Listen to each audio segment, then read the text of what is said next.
Bismillahirrahmanirrahim and Assalamu alaikum to everyone. Hopefully you all are safe and fine and doing good. My name is Irem Hassan and today our topic is about ANOVA, the analysis of variance. Um, let's start with the topics which we discuss in this lecture. जो हम इस ANOVA के बारे में पढ़ेंगे जो इस lecture में वो है introduction, types of ANOVA, principle of ANOVा, टेक्निक्स, वन वे ANOVा, टू वे ANOVा एंड एप्लीकेशंस। ठीक है, फर्स्ट ऑफ ऑल क्या है कि analysis of variance is abbreviated as ANOVA, A for analysis, O for of and VA for variance. ठीक है, अब ये है कि ये डिफरेंट यूजफुल टेक्निक है concerning with research in the many field of the economy, economics, biology, education, psychology, business, industry, different aspects में इसको हम डिफरेंट डिसिप्लिन्स के लिए हम इसको मैक्सिमम एनोवा को यूज़ करते हैं। ठीक है, और इसकी मेन रीज़न क्या है ये भी मैं आपको बताती हूँ। This technique is use when multiple samples are involved, कि हमारे पास जब मोर देन 2 सैम्पल्स होंगे ना तो उसके लिए हम अनोवा यूज़ करते हैं। और एक और प्लस पॉइंट इसका ये भी है कि विद रेप्लिकेशंस के उसके सब वेरिएबल्स भी होते हैं, मतलब एक तो वेरिएबल और फैक्टर हो गया, उसके अलावा भी उसकी जो है ना आगे लेवल्स होते हैं।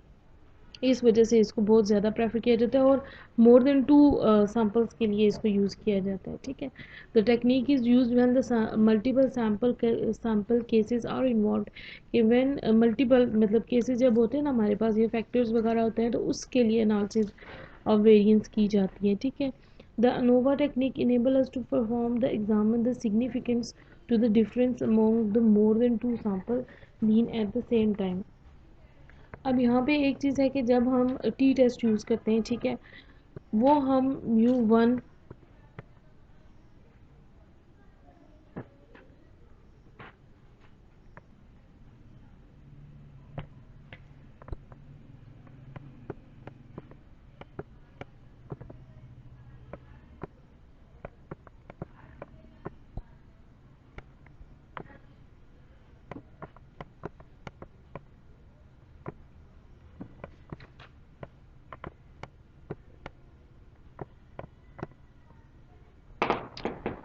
सॉरी ये लिखा बहुत बुरा जा रहा है, लेकिन मैं आपको ये समझाने की कोशिश कर रही हूँ कि जब हमारे पास जो हम सिग्निफिकेंस चेक करते हैं 2 सैम्पल्स के लिए या 2 हमारे पास मीन्स होते हैं, ठीक है, उनको उनकी सिग्निफिकेंस ऑफ डिफरेंस इन दोनों का अमाउंट चेक करने के लिए, significant difference amount these 2 means check करने के लिए जब हम करते हैं तो हम टी टेस्ट यूज़ करते हैं। ठीक है, टी टेस्ट विद 1 सैंपल भी होता है और टी टेस्ट विद 2 सैंपल, मैंने प्रीवियस लेक्चर में आपको बताया था कि वे 2 सैंपल हमारे पास इंडिपेंडेंट आ जाता है। ठीक है, और वो बहुत ब्रीफ हमने उस पर विद एग्जांपल डिस्कशन की थी। ठीक है, होपफुली आपको वो समझ में आ गया होगा इंशाल्लाह।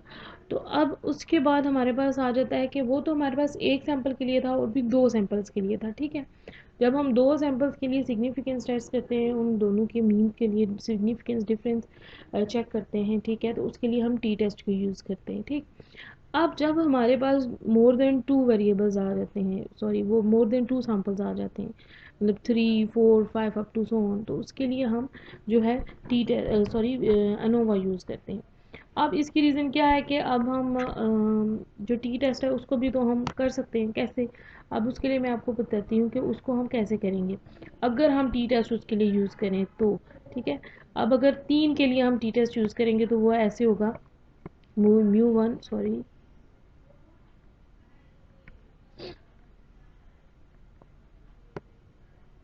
म्यू 1 सॉरी,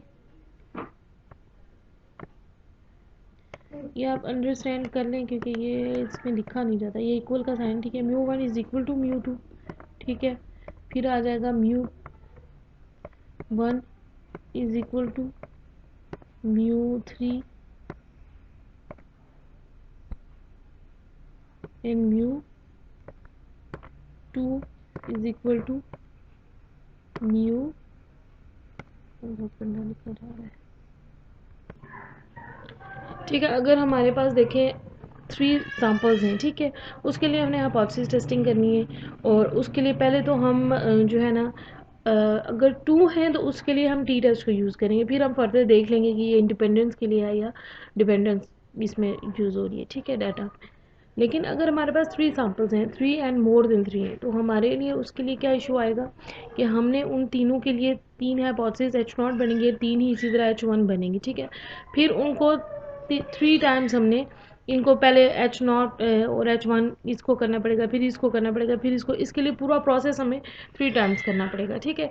फॉर एग्जांपल अब हमारे पास 10 सैंपल है तो उसके लिए हमें 45 सेपरेट ग्रुप्स बनाने पड़ेंगे, 45 टाइम्स उसको रिपीट करना पड़ेगा, ठीक है। ये इसकी डिफ़िकल्टी है कि हम जब टी टेस्ट को यूज़ कर सकते हैं, लेकिन उसके लिए हमें क्या डिफ़िकल्टी, एक तो हमारे पास मुश्किल बहुत हो जाती है, ठीक है। उसके बाद मतलब इसको बार बार बार बार एक चीज़ को सॉल्व करना, फॉर एग्जांपल हमारे पास 10 अगर सैम्पल्स हैं तो उसके लिए हम करें तो हम उसके लिए 45 सेपरेट वर्क करना पड़ेगा, 45 टाइम उसको सॉल्व करना पड़ेगा, ठीक है। और उसके बाद एक दूसरा ये है कि इसके लिए हमारे पास नंबर ऑफ़ जो है सिग्निफिकेंस इंक्रीज़ हो जाती है, ठीक है, एरर के चांस ज़्यादा आ जाते हैं। और तीसरी बात ये है कि हमारे पास जो मेन बात ये है कि टाइम कंज्यूमिंग है, टाइम कंज्यूमिंग होता है ये, ठीक है। तो ये सारी चीज़ें हैं जिसकी वजह से हम टी टेस्ट को छोड़ के तो हम अनोवा की तरफ मूव करते हैं, ठीक है।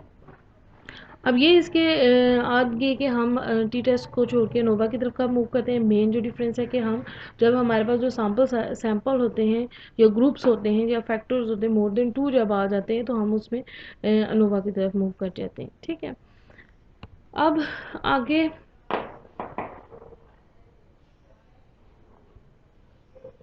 लेकिन जब हमारे पास अनोवा आ जाता है तो हम एट अ टाइम हम इस पूरे को,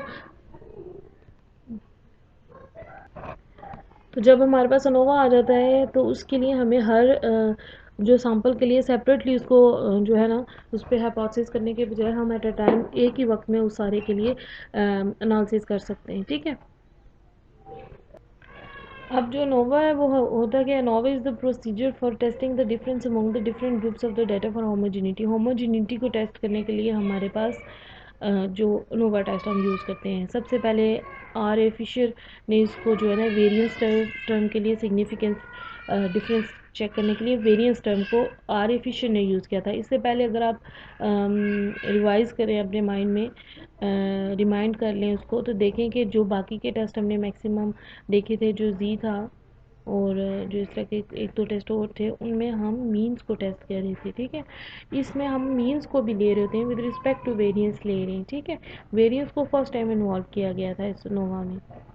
अब वेरिएंस को हम देखते हैं, अब ये तो आपको पता है कि वेरिएंस जो होता है वो इक्वल टू जो स्टैंडर्ड डेविएशन जो होता है उसका स्क्वायर लेंगे तो वो वेरिएंस के इक्वल होगा, otherwise variance equal to the under root of the variance term, ठीक है, ये होता है। अब हमारे पास ये वेरिएशन जो है जो हम चेक कर रहे होते हैं अपने डाटा में, वो बिटवीन द सैम्पल्स भी इसमें हम चेक कर सकते हैं और विद इन द सैम्पल या विद इन द आइटम भी यूज़ की जाती है, उसका डिफरेंस भी हमें, उसकी सिग्निफिकेंस भी हमें पता चल जाती है, ठीक है। उसके बाद हमारे पास आ जाता है कि what is main purpose of the ANOVA, ठीक है। ANOVA test a way to find out the survey और द एक्सपेरिमेंट रिजल्ट्स और सिग्निफिकेंट। हम जो हमारे पास रिजल्ट्स होते हैं, जो हमारे पास सिग्निफिकेंट्स आते हैं कि नहीं आते हैं, सिग्निफिकेंटली वो डिफरेंट हैं एक दूसरे से या नहीं, ये चीज़ हम मेन जो पर्पज़ है ना सिग्निफिकेंस चेक करने के लिए हम स्टैटिस्टिकल एनालिसिस में अनोवा यूज़ की जाती है। और भी टेस्ट हैं जैसे टी है हमारे पास, साई है, ये सारी चीज़ें, ये जो सारे टेस्ट हैं ये सिग्निफिकेंस चेक करने के लिए होते हैं, ठीक।